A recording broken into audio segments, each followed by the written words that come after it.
¿Cómo nos afecta la ira, la angustia a nivel físico?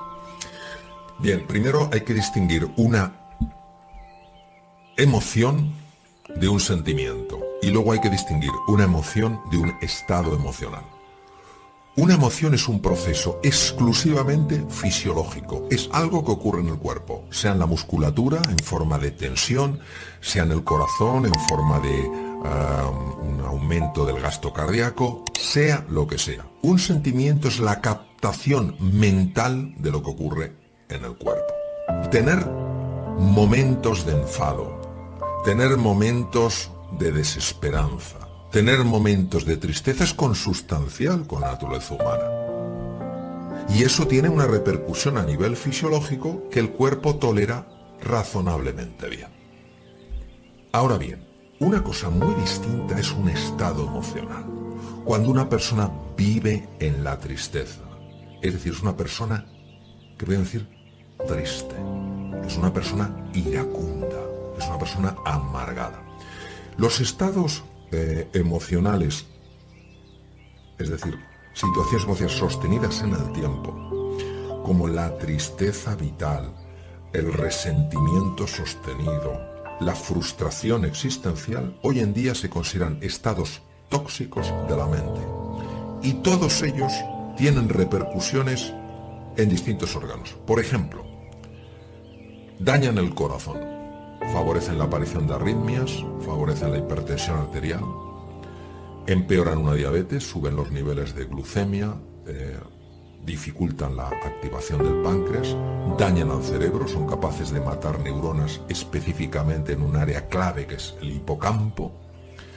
A nivel del sistema inmune se sabe, pero además con claridad meridiana, que baja la actividad del sistema inmune, es más, puede alterar incluso el sistema inmune y tener algo que ver en las enfermedades autoinmunes. A nivel del aparato digestivo, no solamente es que altera el funcionamiento, lo que es el proceso de digestión, es que altera el microbioma. El microbioma es la masa de bacterias que existen dentro del tubo digestivo, fundamentalmente del colon, y que están afectando en su dinámica incluso el funcionamiento cerebral. Hay que tener en cuenta que los estados emocionales, como he comentado, son estados fisiológicos, que obviamente pueden ser desencadenados por pensamientos, etcétera, etcétera. Esos estados fisiológicos, por su propia naturaleza, implican cambios hormonales muy amplios, cambios moleculares muy profundos, que hacen que la célula tenga que transformar un montón de cosas. Por ejemplo, los receptores de la membrana a los que se acoplan estas moléculas, podemos llamar moléculas de la emoción, utilizando la terminología de Candice Pert. Claro, la célula en ese entorno se adapta a ese nuevo entorno. No quiere decir que sea una célula feliz, es una célula adaptada. Cuando esa célula que se ha adaptado le cambias a otro entorno que no es el suyo, aunque sea mejor, esa célula protesta. Esto pasa, por ejemplo, con la nutrición. Hay personas que dicen, cuando he cambiado mi nutrición y por una más saludable según los parámetros habitualmente reconocidos, sabiendo que el tema de nutrición es un tema de extraordinaria complejidad, y resulta que como que me sienta mal.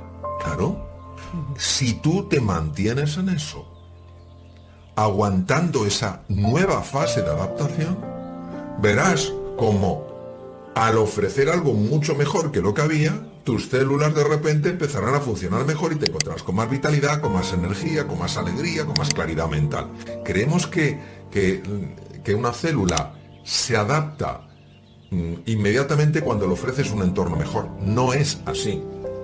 Que todo es muy fácil cuando nos vienen bien dadas. Lo difícil está cuando Claro. tenemos todo en contra. Claro, yo distingo lo simple de lo sencillo. Esto es sencillo de ver, es decir, cuando uno va poniendo lenguaje, va poniendo palabras, dices, es que tiene sentido.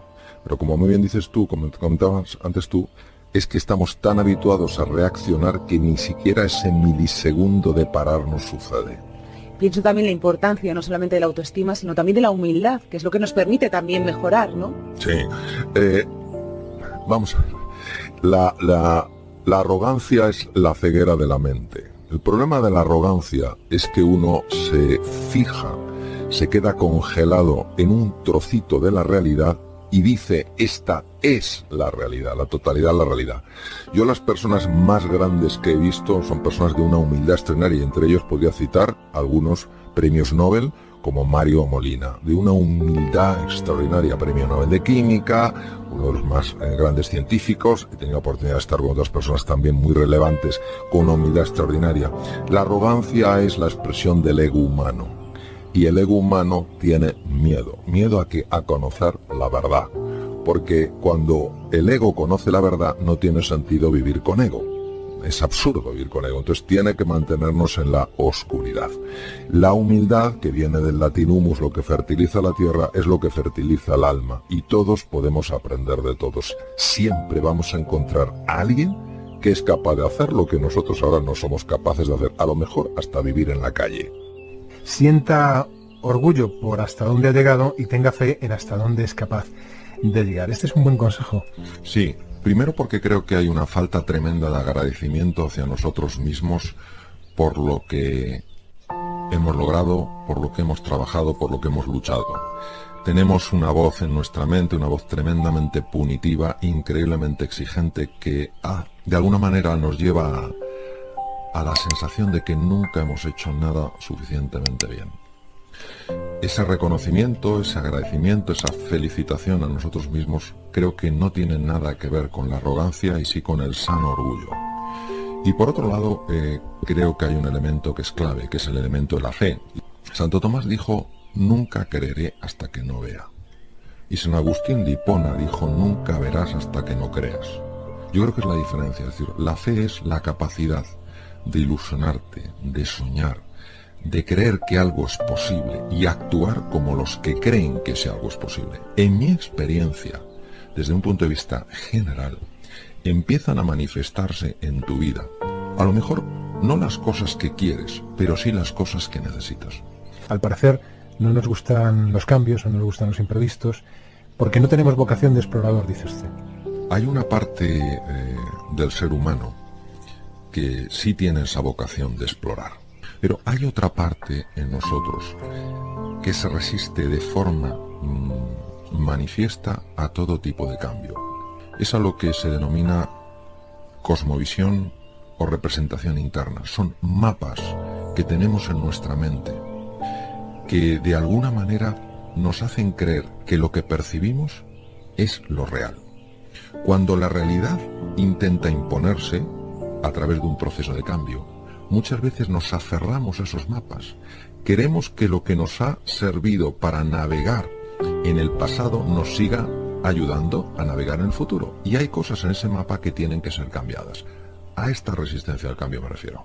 Y yo creo que usted habla también de una aventura interior, ¿no? Yo creo que el ser humano no tiene ni idea de quién es. Digamos que hay 3 capas en el ser humano. La primera es quiénes somos en realidad. Es el ser en letras mayúsculas. Es nuestra esencia, que es por naturaleza hermosa, bella, capaz, inteligente.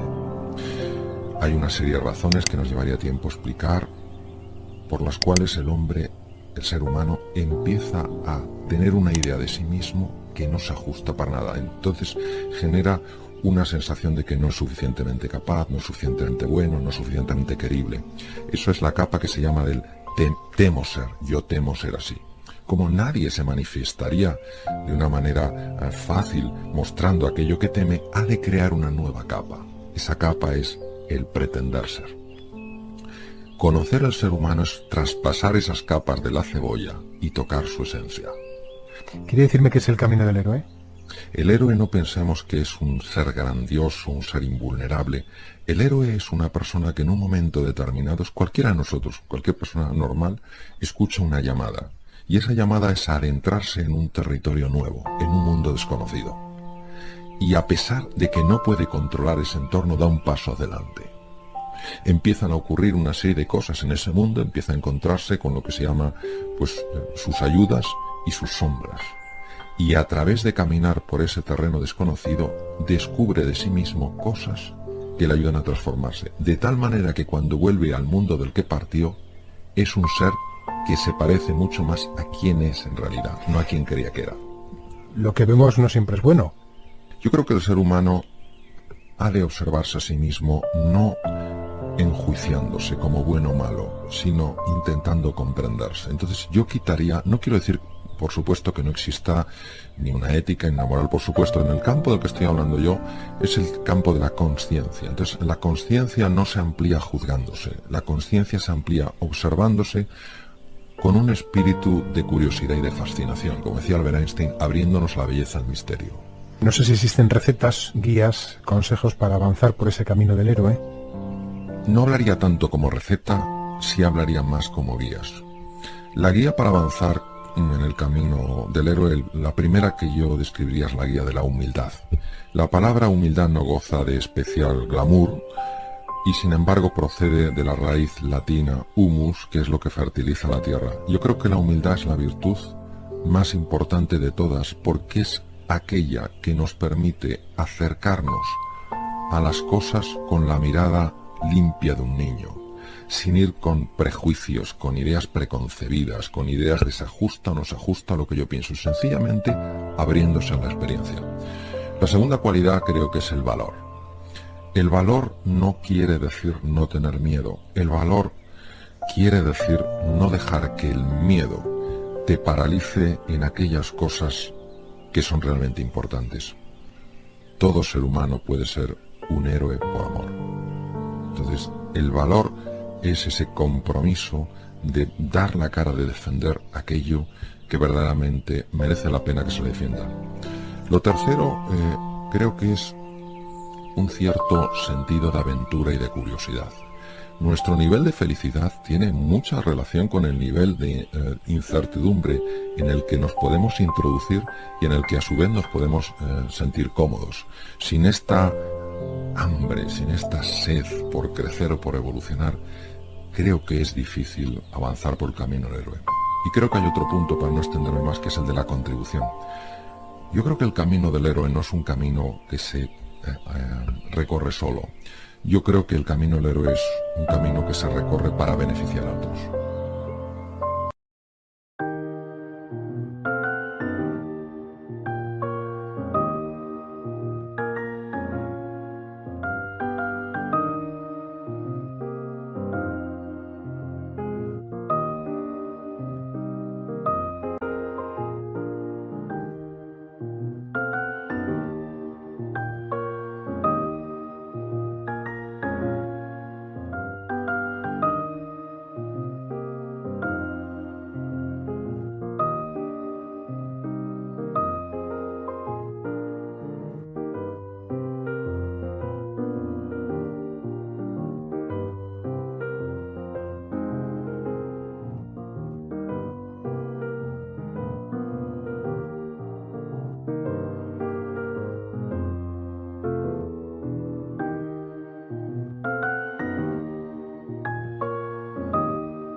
Kia lại khiến đôi mắt của em thêm sầu. Vì sao em đi không để lại lý trí, chẳng để lại anh khi nước mắt còn rơi. Vì sao em đã vội quên đi bao câu hứa mình còn cho nhau, quên đi bao nỗi đau mình dành. Vì sao em đã vội quên đi những lời hứa ngày nào, vì dòng nước mắt em đã vội rơi. Anh không thể mãi anh như nên vào điên rồi, anh như say đôi mắt môi. rồi. Anh như chỉ còn muốn em bên cạnh như ở phố xa rồi. Anh chỉ muốn em cạnh đấy thôi, không muốn em ở bên đời, chỉ muốn em cạnh bên người. Người đã gỡ bước đi xa trong cơn mưa chiều vội vã. Người đã bước bên anh khi cơn mưa qua gần vội vã. Em đã quên rồi mai sau đây mơ về, chẳng còn lại gì những người mà nước mắt rơi. Em khiến con tim như trôi vai trong chiều thu đầy nắng. Em khiến con tim như tan mưa trong chiều thu mát màng. Vì còn nhiều lắm những người vàng, nhiều lắm những người vội vàng, nhiều lắm những cơn mưa em mưa ta bây giờ đơn vang. Không mơ không bài những sáng đêm mai em còn thơ đôi mai anh còn. Người ta xưa ta chẳng còn giữ nhau, chẳng để giữ lấy em khi cơn mưa về đến. Và chẳng cần nhau khi anh với em cùng một đêm trôi. Em ơi ta còn gì nữa đâu bằng cơn mưa ngày hôm qua. Ta còn lại gì nữa đâu khi